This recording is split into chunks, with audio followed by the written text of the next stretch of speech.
어, 이번 주 우리가 함께 나눈 말씀들이 이제 하나님과 소통하는 기도라는 제목으로 말씀을 나누는데요. 그 첫 번째 하나님과 소통하는 기도라는 게 딴 게 아니고 영적으로 소통하는 기도를 말하는 거죠. 한나가 그냥 기도했을 때 자기 한을 풀려고 하는 육신적인 기도를 했다고 볼 수 있어요. 자기 동기를 풀려고 하는. 그렇게 했을 때 하나님은 오히려 태를 막으셨다 이래 돼 있어요. 그러니까 우리가 기도를 잘못하면 내가 원하는 기도를 반대로 응답해줘요, 하나님이. 그걸 이제 볼 수 있죠. 그래서 본인나가 격동시킴으로 통곡하여 울었다 이래 됐어요. 한나가 그렇게 기도했는데도 불구하고 응답이 없으니까 막 마음이 상해서 우는 거예요. 자, 이런 기도를 우리가 볼 때 불신자의 기도는요, 문제를 집중하는 그런 기도를 합니다. 그런데 한나가 제대로 하나님과 소통이 됐어요. 그 소통된 내용이 뭐냐니까 지금 시대 영적인 올바른 지도자가 없구나. 그 올바른 지도자를 내가 만약에 하나님이 나에게 태를 열어주신다면 그 아이를 어릴 때부터 삭도를 대지 않고 올바른 영적 지도자로 그렇게 하나님께 드리겠다고 선언을 했단 말이에요. 그러니까 이것이 뭐냐면은 시대를 바라보는 하나님의 뜻을 소통이 된 거죠. 하나님이 이 시대를 보니까 지금 정말 참 문제구나, 이 시대가. 그 영적으로 지금 너무 이렇게 심각한데 이것을 바로잡아줄 영적 지도자가 없다 하는 것을 본 거예요. 홈리하고 비누아스는 아주 이렇게 망나니 같은 제사장들이었고, 또 엘리 대제사장은 그 아이들이 잘못된 것을 올바르게 가르칠 힘도 없고 능력도 없었던 그런 입장이에요. 그러니까는 이제 너무너무 나라 전체가 영적으로 이제 문제가 오는 거죠. 그럴 때 하나님이 원하시는 기도를 한 한나에게 하나님이 응답을 주시는데 그 얼굴에 근심이 사라졌더라 이렇게 됐죠. 그리고 한나가 이 엘가나와 더불어서 같이 이렇게 생활을 했을 때 하나님이 하나님의 마음에 그들을 생각한지라 이런 말씀을 하시잖아요. 하나님께서 마음에 생각하고 응답을 주시면은 다 해결이 되는 거죠. 하나님이 우리를 생각하시면은 모든 문제가 다 끝나는 겁니다. 그런데 우리는 하나님 자녀이기 때문에 모든 사람들이 다 응답을 받을 자격이 있는 거예요, 이미. 그래서 우리가 해야 되는 것이 뭐냐면은 정말로 오직 올바른 이 하나님과 소통하는 기도에 집중을 해줘야 됩니다. 그리고 복음에 집중해 줘야 돼요. 그 복음 내용이 아니고 다른 거 가지고 기도하면은 오히려 반대로 응답이 오니까. 그리고 복음이 사라지지 않도록 우리가 그거를 잘 이렇게 유지를 해줘야 되는 거예요. 이것이 결론입니다. 이 시대에 지금도 마찬가지예요. 가만 보세요. 하나님이 원하시는 뜻대로 제대로 인도받고 행하는 교회들이 많지 않습니다. 지금 하나님 말고 다른 존재, 다른 내용에도 우상에도 길이 있다 이런 내용들이 그게 이제 종교 통합 시대 아닙니까? 말하자면은 우상에게도 길이 있다 이걸 말하는 거예요. 그러면은 그것이 이제 오직 그리스도만이 유일한 길이다 하는 것을 정면 도전하는 그런 시대가 됐거든요. 그리고 오직 그리스도만이 유일한 길이라고 하면은 법적으로 잡혀가요, 이제는. 이제 그런 분위기가 아직 합법화되진 않았지만, 미국에서는 일부 지역에 통과가 됐어요. 그러니까 이제 그런 시대가 됐다는 거는 이미 성경에 예언이 됐던 거거든요. 마지막 시대에 양의 교회가 있고 염소의 교회가 있다. 교회라는 그 안에 양이 있고 염소가 있다 이렇게 말을 했단 말이에요. 그럼 반반 아닙니까? 양과 염소란 게. 지금 우리나라가 딱 반반이에요. 50%가 WCC 가입이 돼 있어요. 나머지 50%가요 오직 그리스도 얘기합니다. 지금 그런 시대 됐다니까요. 미국과 유럽은 이미 오직 그리스도 하면 안 되게 돼 있고요. 법적으로. 점점 그렇게 법적으로 안 되는 쪽으로 가고 있고요. 차별하지 말라 그럽니다. 왜 그리스도만 맞다고 하냐? 모든 거에서 그리스도 지워 이렇게 나오고 있잖아요. 그러니까 이제 점점 위기 상황이 오는 거예요. 영적 위기가 오는 거예요. 그래서 우리나라도 전에 없이 요즘 일어나는 일들 가만 보세요. 영적으로 뭔가 이렇게 허용을 하고 우상을 우상에도 길이 있다는 이런 말이 나오기 시작해서부터 꼭 오는 것이 재앙이 오거든요. 개인의 재앙, 가정 가문의 재앙, 현장의 재앙, 교회의 재앙, 시대 재앙인데 하나같이 보세요. 뉴스 딱 틀어보면 바로 나옵니다. 그게 개인 재앙, 자살이 많고요. 우울증 환자들이 많고요. 빚더미에 다 들어가서 경제적인 어려움 당하고 있고요. 가문의 재앙 마찬가지입니다. 하나같이 이혼한 가문 되게 많아요. 여러 가지가 결합이 돼 있단 말이에요. 지금 상황들이. 그러면서 시달리는 가문이 되게 많아요. 뭔가 영적으로 시달리고 정신적으로 시달리는 사람 되게 많아요. 가문 전체에. 교회가요. 복음의 힘과 능력을 잃어버리는 교회들이 되게 많습니다. 점점점 제자를 찾을 수 없는 교회화가 되고 가고 있습니다. 개인은 안 됩니다. 교회가 점점 어려워지고 있습니다. 그리고 현장 속에 너무 갈급한 사람들로 가득 차가고 있습니다. 지금 시대 속에 전쟁의 위기와 정말 테러의 위기가 옛날보다 훨씬 더 차고 넘치고 있습니다. 지금 이게 현실이에요. 다른 데서 이유를 많이 찾는데 다른 데 이유가 나올 이유가 없어요. 전부 영적 문제에서 나오는 거예요. 이게 사실은 영적 상태와 영적 흐름과 영적인 방향을 잃어버렸다는 거예요. 그러면서 우상에도 길이 있다 이런 이상한 소리를 하고 있으니까 하나님이 너무너무 힘든 거예요. 마음이. 하나님 마음이 너무 아프신 거예요. 지금. 그래서 정말로 유일성, 집중, 오직 이런 거 하는 사람들에게 마음이 가 있어요. 그러니까 우리가 이거 잘 봐야 돼요. 지금 한나 기도는 오직이거든요. 오직 그리스도, 오직 복음, 오직 하나님의 뜻, 이 속에 집중하니까 바로 응답이 왔다니까요. 그래서 복음이 사라지면 안 돼요. 이게 지속될 수 있도록. 그래서 복음에 집중하는 기도를 해야 되고요. 우리가 이 복음 안에 있는 교회, 복음 안에 있는 단체에 들어와 있다는 것 자체가요. 축복인 것입니다. 진실하게 볼 때 그렇습니다. 우리만의 얘기가 아닙니다. 실제적인 얘기예요.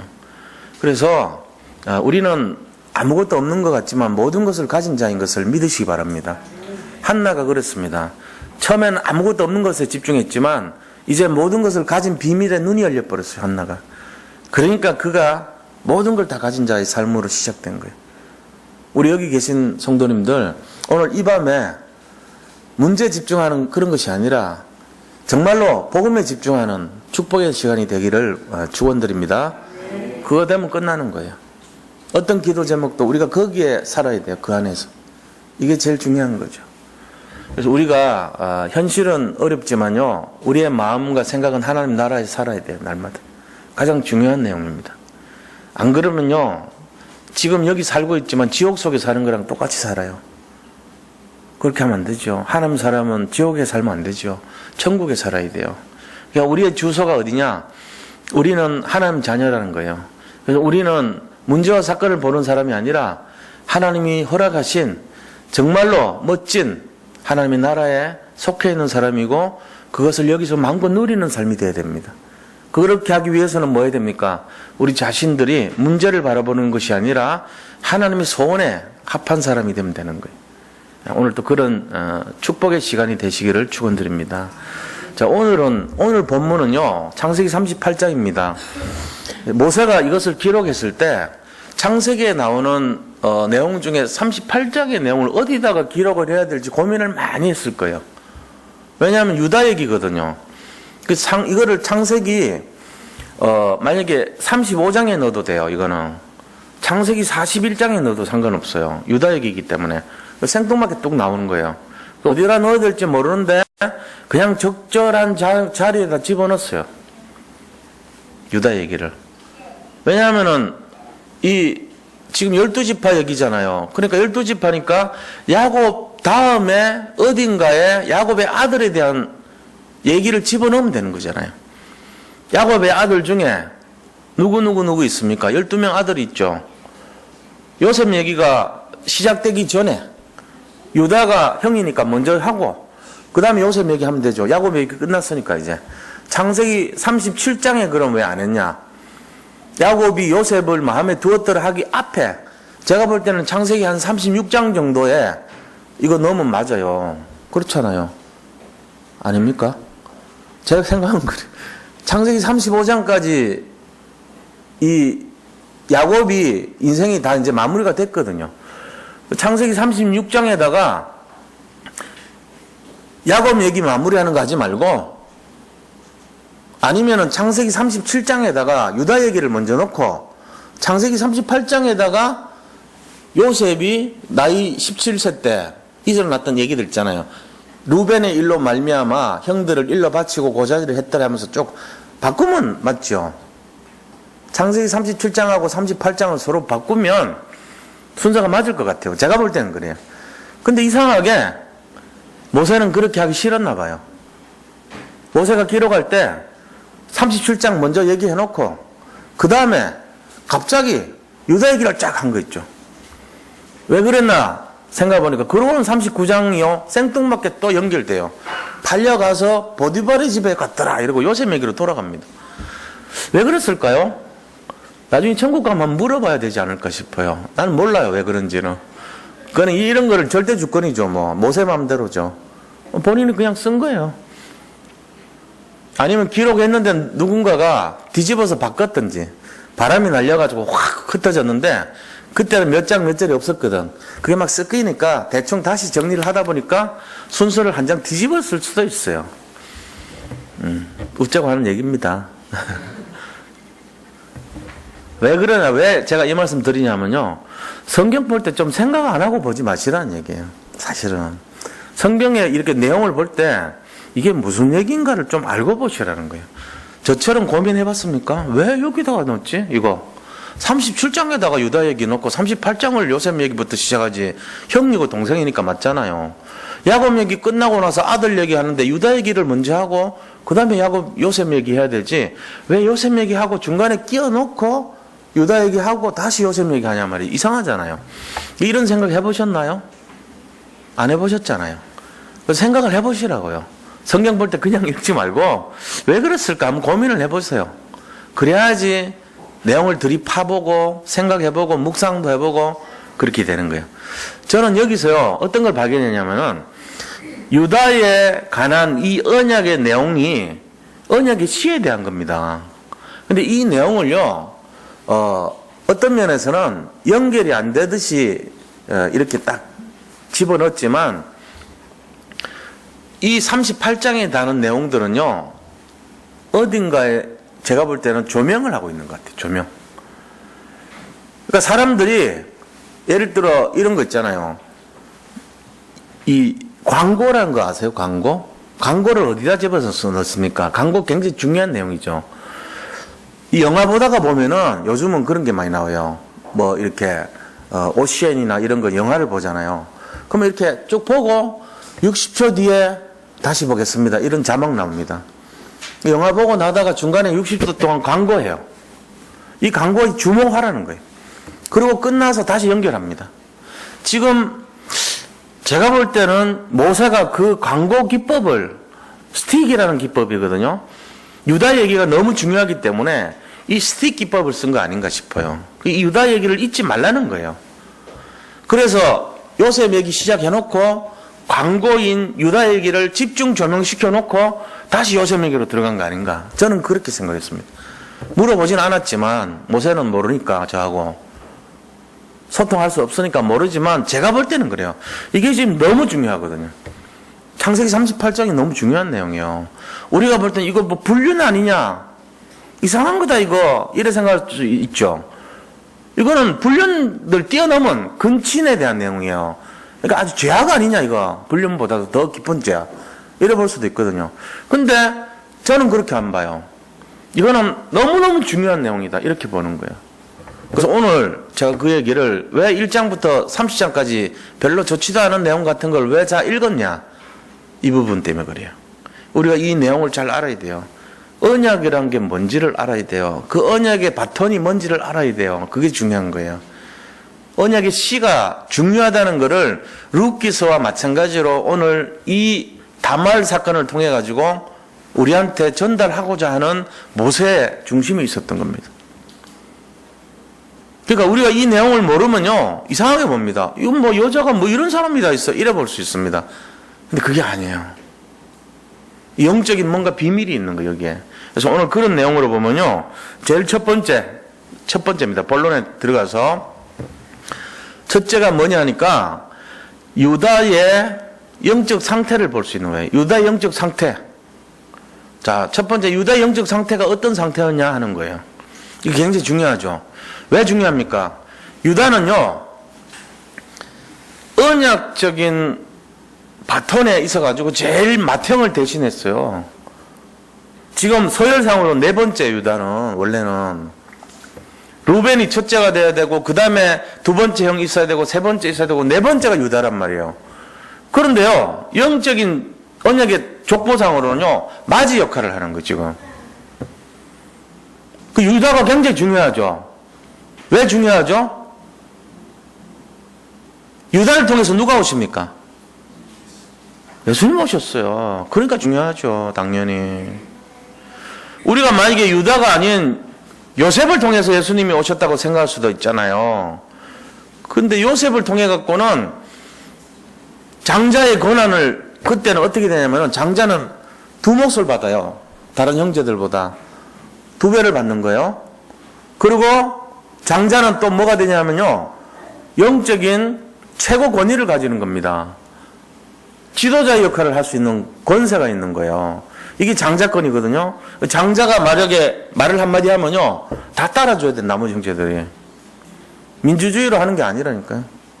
민주주의는 뭡니까? 다수결로 해가지고 의견 많이 나온 거 따르잖아요. 이건 아니에요. 장자가 이렇게 하자 그러면 가야 돼요. 그게 장자권이었어요. 그리고 장자는 두 몫을 받는 거예요. 자, 이렇게 되는 것이 맞는데 지금 루벤이 받아야 될 장자권을, 그죠? 지금 누가 받았어요? 루벤이 받아야 될 장자권을 유다가 받은 거예요. 근데 이상하게 두 몫을 받는 거는 요셉이 받았어요. 그러니까 이 두 가지 권한 중에 하나는 유다가 가져가고 영적 권세는 유다가 가져갔어요. 그리고 재산에 대한 권세는 요셉이 가져간 거예요. 그러니까 이 둘이 합쳐야 장자권이 되는데 이 두 몫을 나눠버린 거예요. 하나님이. 그 대신에 요셉을 공로를 인정해야 되니까 이 언약의 씨를 이어갔던 실제적인 사람이니까 하나님이 그 아들 두 몫을 나눠준 거예요. 에브라임과 므낫세라는 아들을 통해서 두 몫을 나눠라 이렇게 준 거예요. 분깃이 2배잖아요. 다른 사람들은 전부 하나씩 땅을 받았는데 이 요셉으로 말미암은 것은 요셉의 아들들이 두 몫을 받은 거예요. 그 장자의 권한을 받은 거거든요. 그런데 나머지는 영적인 법통을 이어가는 그 권한은요 유다가 받았는데 지금 유다 영적 상태가 어떤 건가 봐야 돼요. 영적으로 혼미하고 타락한 상태예요. 놀랍게도. 참 이상하죠. 아브라함도 그랬잖아요. 아브라함도 니 좀 가라. 니 친척 번터 친척 아버지 집 떠나서 내가 너에게 지시한 대로 가라 그랬는데 말 안 들은 거 있죠. 또 가는데 먹고 사는 문제 때문에요 선택하는 것이요 영적 상태가 썩 좋은 게 아니었어요. 늘 선택하는 게 뭐 먹고 살지 이 선택한 거예요. 흉년 들어오니까 애급 또 내려가요. 자기 또 위기 오니까요 자기 부인 팔아먹으려고 그래요. 또 그러고요 여러 가지 인본주의 쓰죠. 그 다음에 계속 하는 것마다 보니까 틀린 거 하고 있어요. 선택이 틀린 선택을 했어요. 어느 날 친가가 문제 속에서 깨달은 거예요. 아브라함도. 아브라함도 믿음의 조상인데 그랬다니까요. 그런데 그 아브라함의 영적 상태가 대물림이 유다한테 그대로 또 온 거예요. 이거 지금 우리가 이걸 이제 봐야 되겠죠. 이거 왜 이러냐 말이지. 우리 인간의 영적 상태가요 초창기 상태가 대물림 될 수 있습니다. 그래가지고 어떻게 합니까? 나중에 진짜가 되어가기 위해서 성화라는 과정을 거칩니다. 이게 이제 깨달아지는 거예요. 유다는 누구를 통해서 깨닫습니까? 다말을 통해서 깨닫습니다. 그런데 유다의 영적 상태를 보면 1절에 나와요. 1절에 뭐라고 되어 있습니까? 1절 보세요. 그 후에 그랬습니다. 보디발에게 팔았는데 요셉을 팔았는데 그 후에 이 말이죠. 자, 유다가 자기 형제들부터 이 유다가 결혼한 것이 요셉 팔고 나서 했어요. 순서상으로. 그런데 하나님이 이거를 집중시켜서 보라는 의미로 생뚱맞게 딱 집어넣는 거예요. 이게. 그러고 39절에 다시 요셉 얘기 나옵니다. 그러니까 그 후에라는 것이 연결됐기 때문에 시간적인 배열이라고 볼 수도 있죠. 그런데 뭐라고 되어 있습니까? 유다가 자기 형제들로부터 떠나 내려가서 아둘람 사람 히라와 가까이 하니라. 이게 이제 문제인 거예요. 아둘람 사람 히라. 이게 뭔 말이죠? 이방인이에요, 이방인.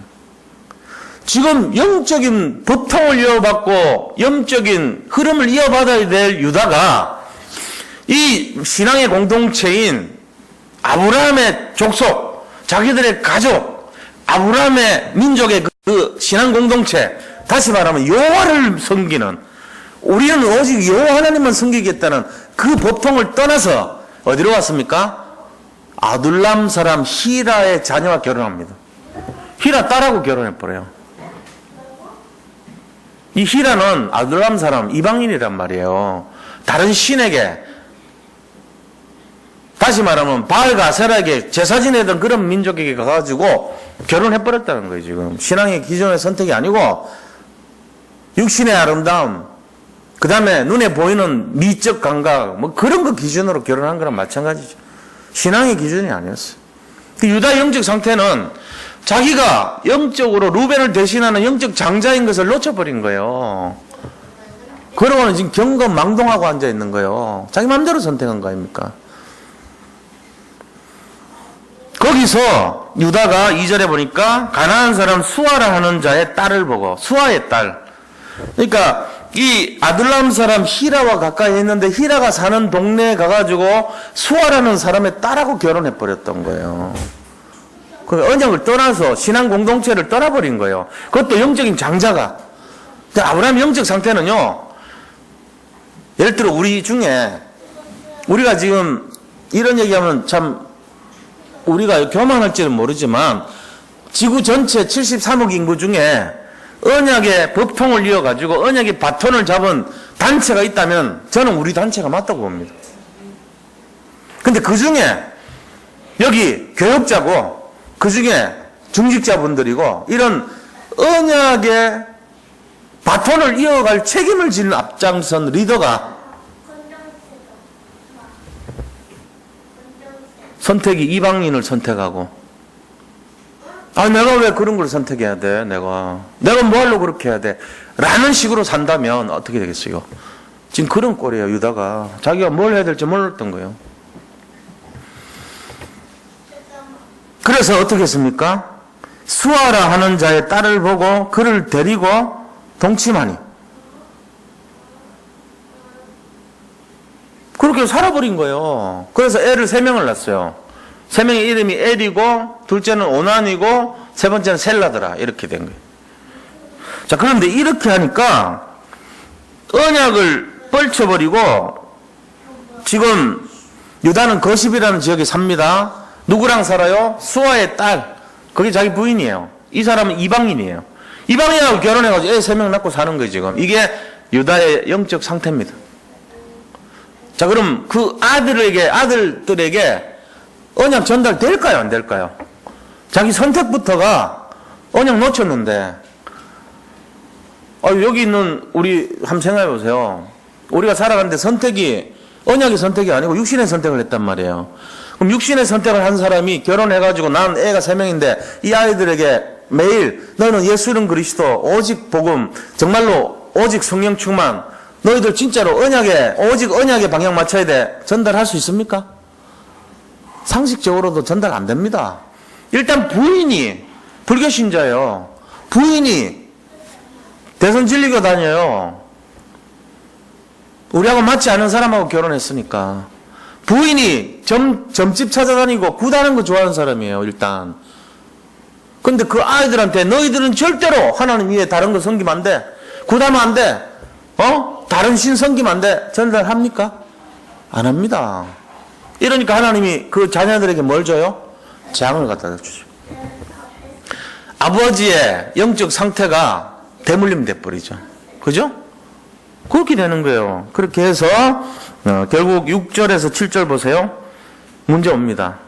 6절의 문제인데, 유다가 자기 장남 엘을 위해서 결혼시킨 게 다말이라는 사람이에요. 자, 다말하고 결혼을 했어요.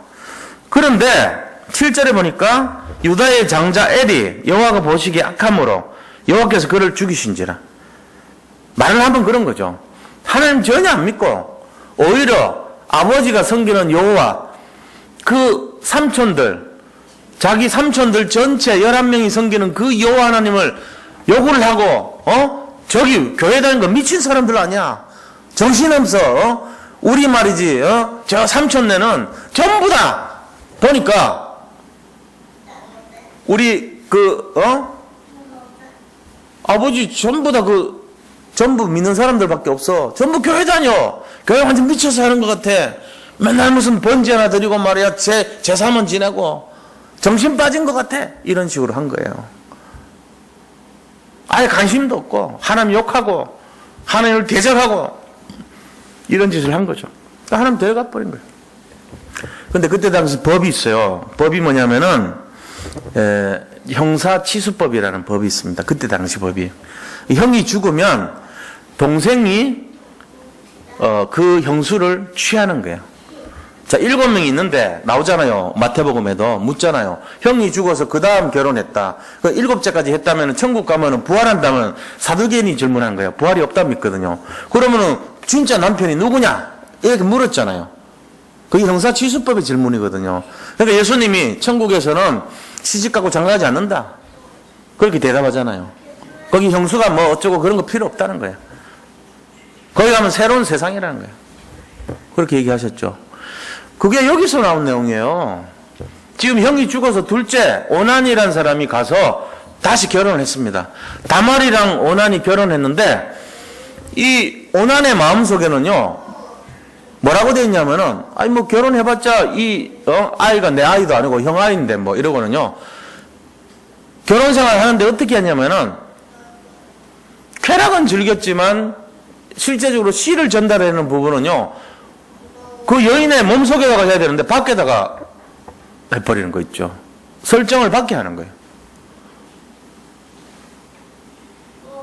그러니까 하나님 이걸 굉장히 언약의 씨를 전달하려고 형사취수법이란 거를 만든 제도인데도 불구하고 그 언약을 배신하는 행동을 한 거죠. 그래서 오난도 죽여버립니다. 하나님. 여기서 나온 용어들이 있어요. 오난이 뭐 이런 거. 그런 게 이제 성적인 어떤 그런 용어들이에요. 사실은. 그런 짓을 하는 거예요. 오난이라는 게. 여인의 몸속에 하지 않고 바깥에서 하는 거 이런 거. 그 오난에서 나온 얘기예요. 소돔에서 나오는 얘기는 소돔이는 게이들의 행동을 소돔이라고 그러죠. 남자와 남자가 더불어 하는 행동, 행위를 소돔이 이렇게 해요.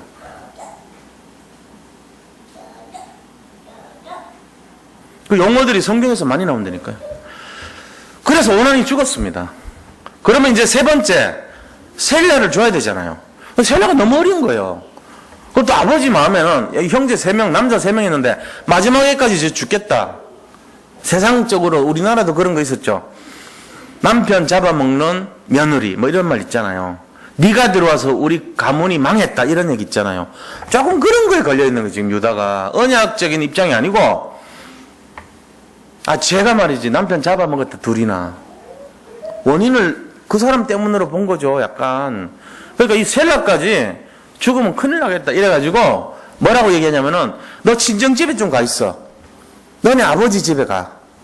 그 기다려라. 셀라가 크면 지금 너무 어리니까 크면 내가 너에게 장가 보내줄게. 이렇게 약속을 한 거예요.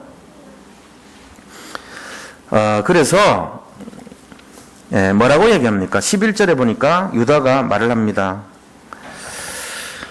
유다가 그의 며느리 다말에게 이르되 수절하고 네 아버지 집에 가 있어라. 내 아들 셀라가 장성하기를 기다리라 하니 셀라도 그 형들같이 죽을까 염려함이라. 다말이 가서 그의 아버지 집에 있으니라. 그 친정집에 가서 기다리고 있는 거예요.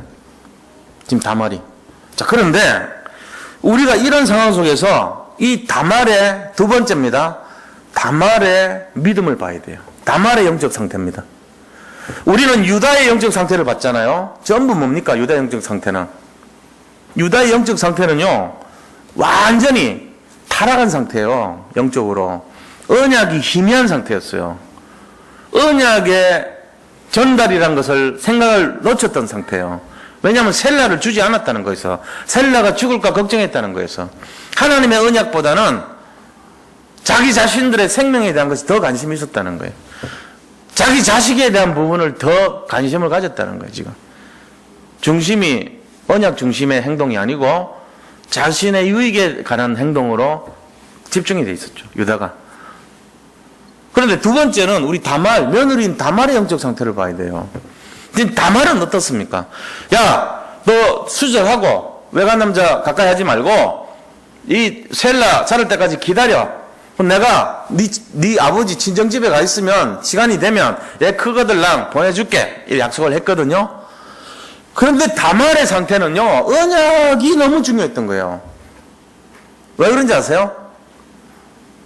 언약을 지키기 위해서 저 집안에서 내가 반드시 씨를 받아서 언약의 대를 이어가야 되겠다는 절박한 마음이 있었던 거예요. 하나님의 그 말씀하신 것을 그대로 이어야 되겠다는 중심이 있었던 거예요, 이게.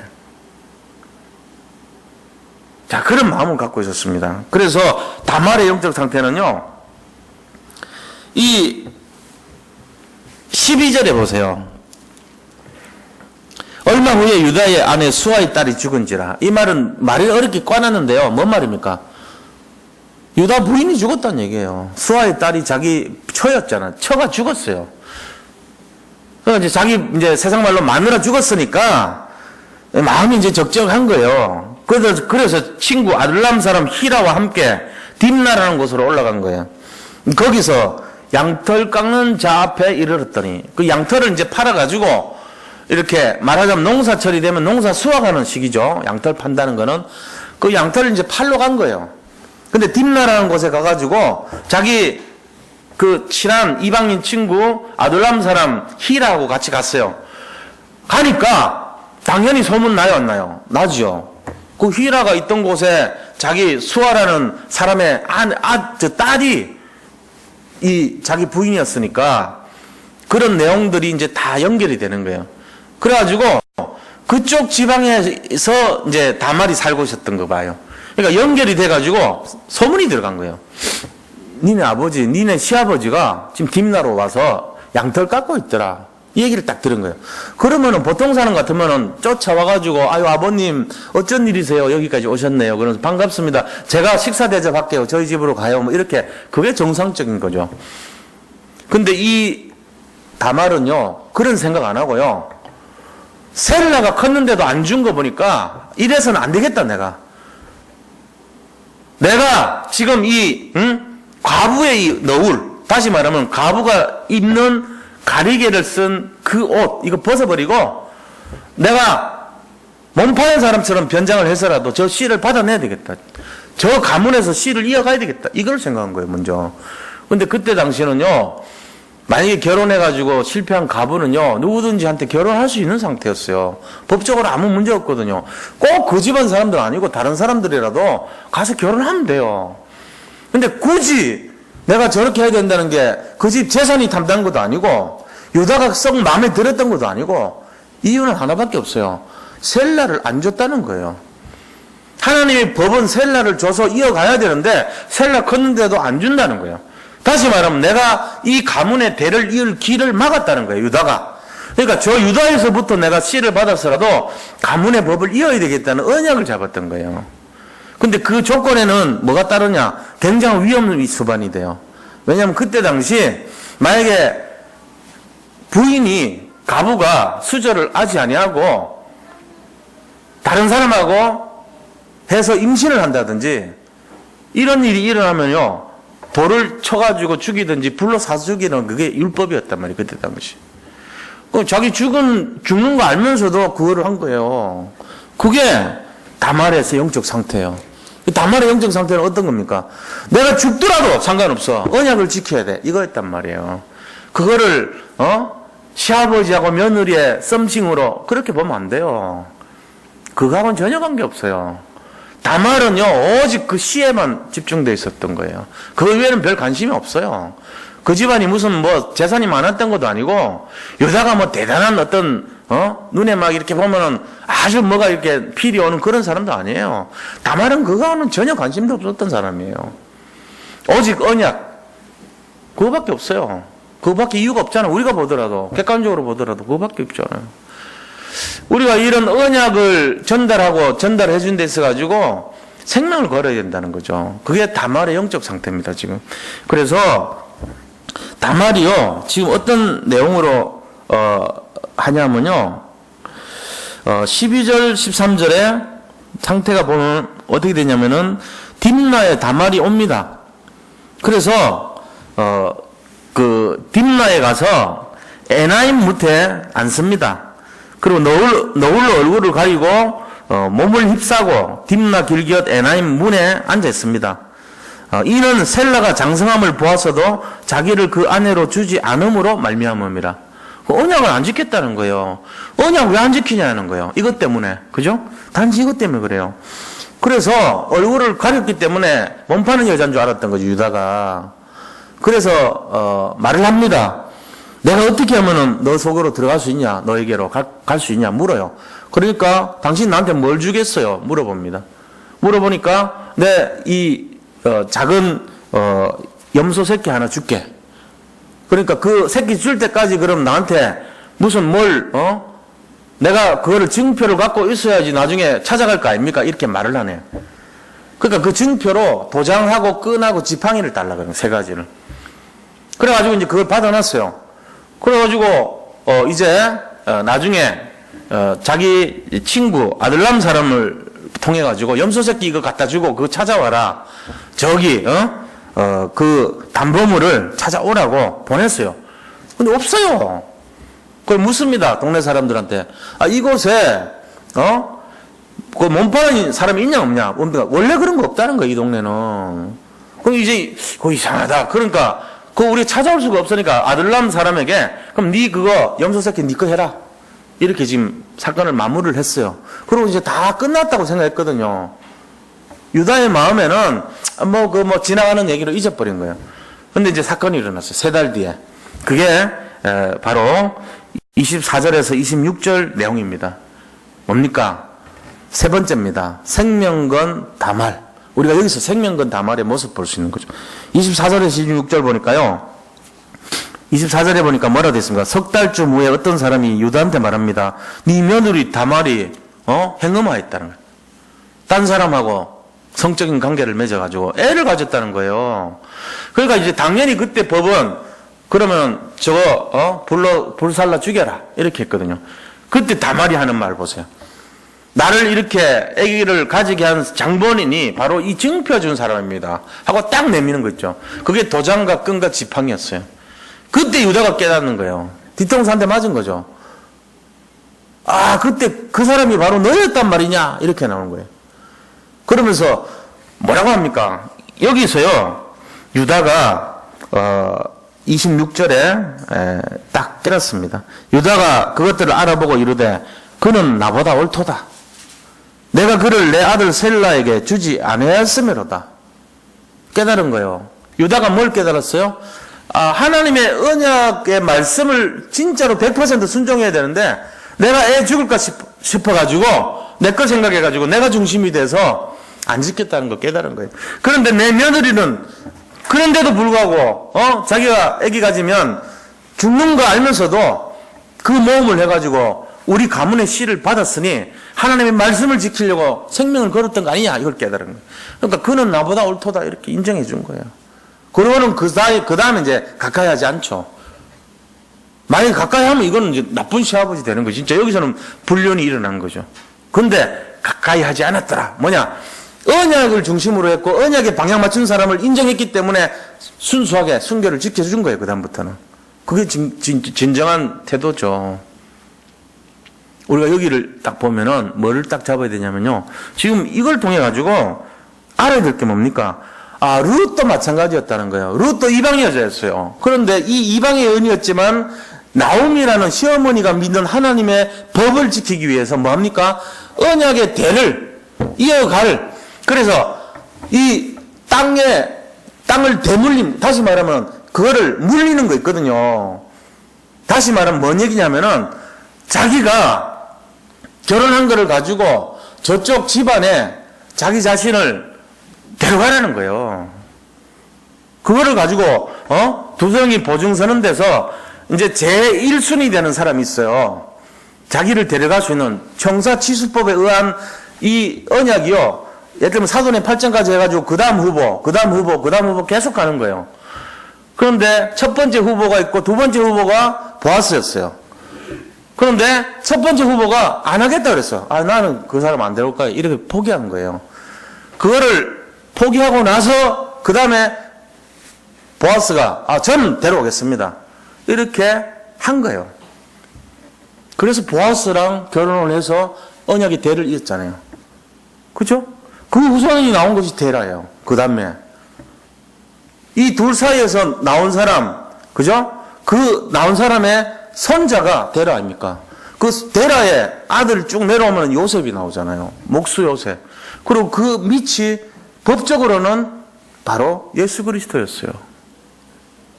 그러니까 우리가 이 룻도 똑같은 거예요. 룻도 지금 이 언약적인 계보가 다말에게서부터 시작돼가지고 룻까지 전달이 되는데 똑같은 지금 언약의 씨를 중요시하는 태도란 말이에요. 지금 이게 그 언약의 씨가 뭔데요? 결국은 그리스도라고 하는 거에 집중돼 있어요.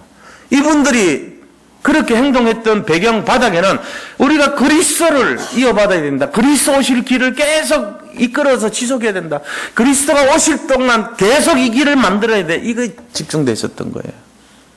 그 오셨어요. 그리스도가. 그러면 이 그리스도가 아직 모르는 불신자들에게 계속 전달될 수 있도록 그 길을 내는 역할이 누굽니까?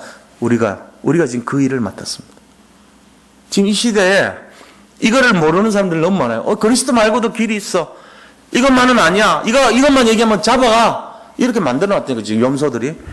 근데 양의 법통을 이어받은 사람들은요, 아니야. 이 다말도 그랬고, 룻도 그랬고, 이 그리스도를 지키기 위해서 자기들 생명을 걸었어. 우리도 그걸 해야 돼. 이 그리스도를 전달해줘야 돼. 지금 우리가 지금 맡은 사명이에요.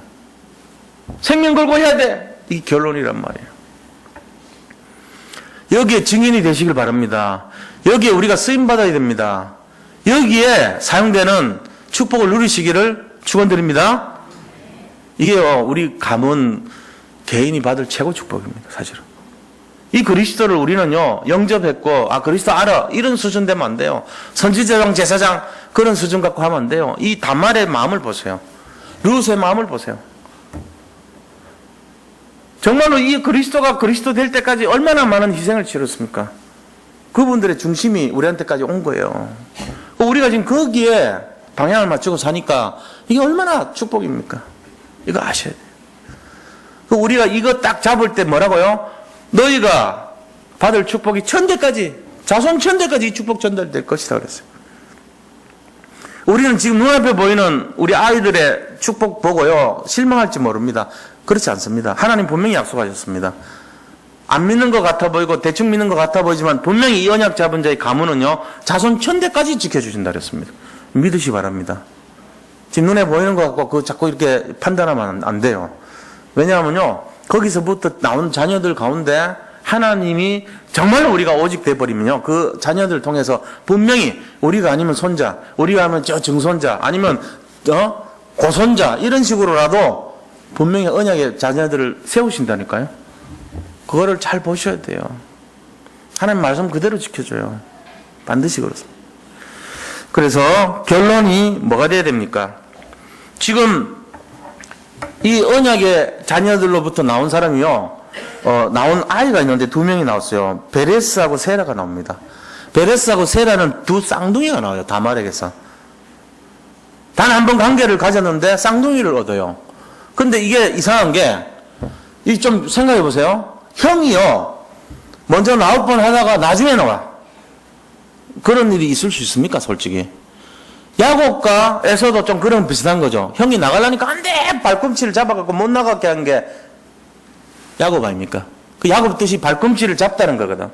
내가 형이 돼야 되는데! 이거거든요. 그럼 막 욕심 많고, 어릴 때부터. 태중에서부터 그랬다고. 근데 지금 이 베레스하고 셀라도 비슷해요. 제일 먼저 셀라가 나와서 밖에 손이 보인 거야. 그러니까 이제 여기다 실을 가지고 묶어놨어요. 네가 형이다 이러고는. 쌍둥이인 건 아니까. 뭔가 태에서 둘이 노는 걸 알고 있었던 거예요, 소리로. 산파가 이제 먼저 손을 묶어놨는데 이 손을 집어넣었어, 얘가. 부끄러워서 그런지. 그리고 뒤에 있던 베레스가 그 양수를 터뜨리고 밖으로 먼저 나와버린 거야. 그래가지고 이 베레스 뜻이 뭐냐? 터뜨림 이런 뜻입니다. 그 네가 먼저 튀고 나왔구나. 네가 터뜨리고 나왔구나. 우리 이름으로 보면은 뭐 파손 뭐 이런 뜻이에요. 베레스라는 뜻이. 그렇게 이름이 지었다고. 근데 그게 형이 아니고 동생이라. 왜냐? 빨간 댕기가 없어. 그 형이 나오는데 뒤에 나왔어요. 그 두 번째 나온 형이 쉐라거든, 쉐라. 그 형은 처음에 잠깐 나왔다가 나중에 나온 거 있죠. 이런 이제 내용들을 가지고 보여준 것이 뭔 의미입니까? 이건 성경에 나오는 거는요, 너무나 정확하고요, 실제적인 내용이고요, 사실적인 내용이었다는 거예요. 이런 걸 어떻게 합니까? 뭐, 먼저 나온지 늦게 나온지, 우리 같으면 그냥 형제가 나왔더라, 이렇게 끝내야지. 손이 나왔다가, 들어갔다가, 동생이 먼저 나왔고, 이름도 터트려가고 나왔다는 거 이렇게 해놓고, 두 번째는 쉘라더라. 이 정도까지 상세한 사건이 있습니까? 이거는 너무너무 정확한 거고, 너무 과학적이고, 너무 상세한 내용, 역사적인 사실. 그거를 보여주고 있는 거예요, 지금. 성경에 나오는 내용들은요, 아주 세밀하게 나옵니다. 모세가 그거를요, 기록할 때 보면요, 기가 막히게 아주 정확하게 기록하고 있습니다. 우리가 이 사실을 실제적으로 믿어야 돼요. 그래서 뭐가 중요하냐면은 언약이 중요하고 복음이 중요하고요. 이 시를 중요하게 여기게 돼요. 시는 그리스도를 말하거든요. 시라고 하는 거는 제라라고 합니다. 제라. 제라가 시인데요. 이 제라에 대해서요. 모든 사람들이 생명을 걸었어요. 이 제라. 시를 지키기 위해서. 그 시는 뭡니까? 복음입니다. 바로. 시가 복음이에요. 딴 게 아니고. 그래서 결론 중에 결론이 뭐가 되냐면요. 오직 언약입니다. 오직 언약. 오직 복음. 오직 그리스도입니다. 이 세 가지가 같은 말이거든요. 그러니까 오직이라는 말이 우리가 아무 데나 쓰는 게 아니고 이 시에다가 집중하기 위해서 언약, 복음, 그리스도 이게 시예요. 한마디로 하면은. 제라라고 이게. 이 시를 지키기 위해서 수많은 사람들이요.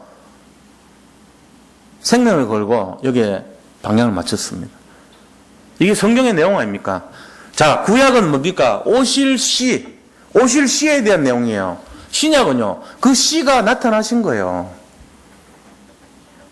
그래서 시라는 것이 간단한 얘기가 아닙니다. 이 시를 지키기 위해서 다말은요. 생명까지 걸고 온갖 용고도 불살라서 죽임을 당할 그런 오해를 받으면서까지 자기가 거기에 시에 방향 맞췄던 거예요. 지금 우리는 그 시를 전달해야 됩니다. 이 언약의 씨를 바톤을 이어가야 될 사람들입니다. 여기에 생명을 걸고 해야 됩니다. 우리가. 대강하면 안 돼요. 유다가 처음에는 영적 상태가요. 오직이 안 됐기 때문에 어땠습니까? 유다는 영적 상태가 대강했고 이방인을 결혼해버렸고 그냥 언약 없는 결혼을 했던 거예요. 시의 의미를 몰랐으니까. 그런데 다말 때문에 너무너무 다행 아닙니까? 다말 때문에 언약의 법통에 제일 첫째가 될 수 있었던 거예요. 다말 때문에. 다말이 없었다면은 유다는 그냥 이방인과 결혼했던 양치기로 끝나는 인생이에요. 농부로 끝날 인생이에요. 언약 하나도 관계없는 언약에게 튀어난 그런 사람 될 뻔했어요. 그런데 다행이죠. 다말이란 며느리 때문에 생명을 걸고 다말이 정말 그 언약의 중요성을 이었기 때문에 자기가 회복이 됐던 거예요. 그러니까 우리가 어떤 거냐, 누구를 만나느냐, 언약 속에 다시 회복되고 언약 속에 만나면 그게 맞는 거예요. 뭐냐? 시란 말이에요. 그게 바로. 날마다 여기에 방향 맞추고 승리하시기를 축복합니다. 자, 오늘 받은 말씀 생각하면서 같이 함께 기도하겠습니다. 이 시간, 자, 통성으로 한번 기도합니다. 주님, 감사합니다. 우리에게 이 언약을 알게 하시고, 이 시의 비밀을 알게 하심을 감사드립니다. 우리가 정말로 그리스도에 집중하여서, 이제 그 언약을 통하여서 우리에게 전달된 이 그리스도가 또 많은 사람들에게 전달되어서 그들의 재앙을 막고, 정말로 그들의 모든 삶을 살 수 있도록 인도받기를 원합니다. 주님 함께 하시고 역사하여 주시옵소서. 정말로 이 마음과 생각 속에 승리하게 인도하여 주시옵소서. 언약의 방향을 맞추고 언약의 씨가 얼마나 중요한지를 깨닫는 그러한 삶이 되게 하시고 이 언약의 씨를 전달할 수 있는 전도자의 삶을 살 수 있도록 축복하여 주시옵소서. 오직의 믿음을 알게 하시고 집중의 비밀을 누리게 하여 주옵소서. 이 마지막 시대를 살릴 수 있도록, 그래서 나라와 민족을 구하며 재앙을 막는 그러한 축복을 누리게 하여 주시옵소서. 아버지, 지금 북한은 핵탄두를 언제든지 사용할 수 있게 준비하라고 지시를 내리고 정말로 악한 사단마귀의 종로로 가면서 꼭두가시 같이 아버지 나대고 있습니다. 이런 모든 것이 흑암의 역사요, 우리가 영적으로 아버지 정말로 예민하지 못했을 때마다 큰 재앙으로 나타난 사실적인 것을 알고 있습니다. 오직의 믿음으로 이 재앙을 막을 수 있는 믿음의 용사들이 다 될 수 있도록 우리 교회 모든 성도님들을 축복하여 주시옵소서. 살아계신 예수 그리스도의 이름으로 기도드립니다. 아멘. 자, 이제 우리 또 교회를 위해서 정말로 이 언약의 바톤을 이어가는 그런 교회가 되어야 되겠습니다. 우리가 뭐 이렇게 세상에서 예수님 능력 가지고 잘 살고 성공하고 승리하고 뭐 애들 잘 되고 이런 거는요, 덤으로 오는 거지 목적이 되면 안 돼요. 진짜 본질은 뭐냐면은 이 언약의 씨가 우리까지 연결이 돼서 내가 지금 그걸 알고 있는 유일성으로 잡고 있잖아요. 그 언약의 씨를 전달하는 바톤을 이을 자들이 돼야 되거든요. 그걸 위해서 우리가 내가 그 사역을 못하더라도, 내가 그 사역자가 되지 못하더라도 관계없어요. 기도의 배경이 돼주고 그것이 맞다고 인정해주고 같이 믿음으로 동참해주고 협력해주고 이러면 되는 거예요. 거기에 우리가 쓰임받을 수 있도록 우리 교회가요, 정말 이 지역을 살리는 대표적인 교회가 되고 또 사람들의 그 갈급한 영혼들에게 복음의 비밀을 전달해서 정말 이 언약의 씨를 심을 수 있는 그런 축복된 교회가 되면 좋습니다. 그런 교회가 되어야 될 줄로 믿습니다. 그거 되기 위해서 우리가 힘을 합치고 중심을 다하고 생명을 걸고 우리 남은 인생을요, 여기 방향을 맞춰가지고 정말로 사람 살리고 현장을 회복하고 시대를 살리는 주역들이 다 돼야 될 줄로 믿습니다. 그것을 위해서 우리가 우리 힘이 아닌 하나님의 능력으로 이거 해야 됩니다. 그래서 우리의 힘이 아니라 하나님의 능력으로 이 어려움을 가져다 준 특별한 존재, 그게 사탄이 아닙니까? 사탄과 싸울 수 있도록 이 영적인 힘을 하나님으로부터 공급받아야 돼요. 그래서 날마다 이 일에 우리가 승리자가 될 수 있도록 우리 같이 한번 통성으로 교회와 우리 자신과 시대와 정말로 이 현장을 위해서 같이 기도하겠습니다. 하나님 감사합니다. 정말로 우리 교회를 놓고 우리 교회의 사명을 감당하기를 원합니다. 우리 자신들 정말로 현장과 이 시대를 바라볼 때에 복음이 없어서 너무나 어려운 시대가 됐습니다. 정말로 하나님의 능력이 임하게 하여 주셔서 이 일을 가져다 주고 많은 사람들을 어렵게 만드는 저 사탄 마귀의 세력을 완전히 결박 추방시켜 주시옵소서. 아버지 하나님께서 정말로 오직의 믿음으로 날마다 깨어 승리하며 이 일의 방향을 맞추고 믿음으로 동력하고 믿음으로 아버지 정말로 기도하면서 함께 할 수 있는 모든 성도님들 될 수 있도록 축복하여 주시옵소서. 우리에게 이 언약의 비밀을 주셨사오니 다말이 가졌던 그 생명건 아버지 믿음으로 정말로 아버지 유다를 살리고 그 가문을 살렸던 것처럼 우리 자신들도 여기에 방향을 맞춰서 정말로 우리 개인과 가문과 교회와 현장과 시대를 살리는 주역들이 다 될 수 있도록 우리 교회 모든 성도님들을 축복하여 주시옵소서. 정말 이 예배를 통하여서 하나님께서 영광을 받으시고 모든 성도님들의 일평생을 통하여서